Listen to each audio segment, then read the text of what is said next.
come up with a term. Yeah. My whole writing career, by the way, is based on taking things people already intuitively know in their gut and giving it a 2-word name. And just having the language around it really matters. Like, It does. deep work. Oh, okay, that's like this activity. I kind of knew that was important, but I didn't have a name. Or digital minimalism. Like, oh yeah, that okay, I kind of know what that means. Like, it's a different philosophy towards it. But so I do have a name related to the gaps we're talking about, but for one of the other negative effects, right? So we have the positive effects you talked about, which is consolidation of learning and acceleration of learning. We had the one negative effect, which was the Pavlovian connection to distraction. The other one I've written about before is solitude deprivation. Right. So I'm using a different definition of solitude than the colloquial one. Most people think of it as a physical thing. I'm just isolated. But there's a cognitive psychological definition of solitude, which means absence of stimuli created by other human minds.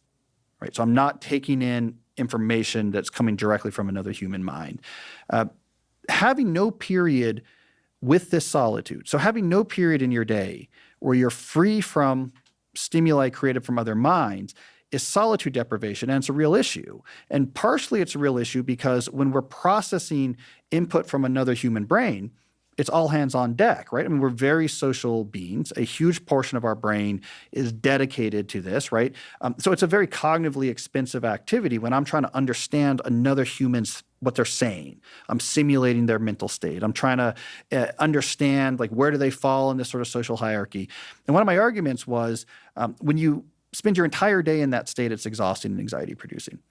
And like until we had smartphones and ubiquitous wireless internet, the idea that you could banish all solitude from your day is laughable. It's just impossible, right? So of course we had a lot of portions of our day where our brain was not like ramped up in gear 4, like the sort of social processing mode.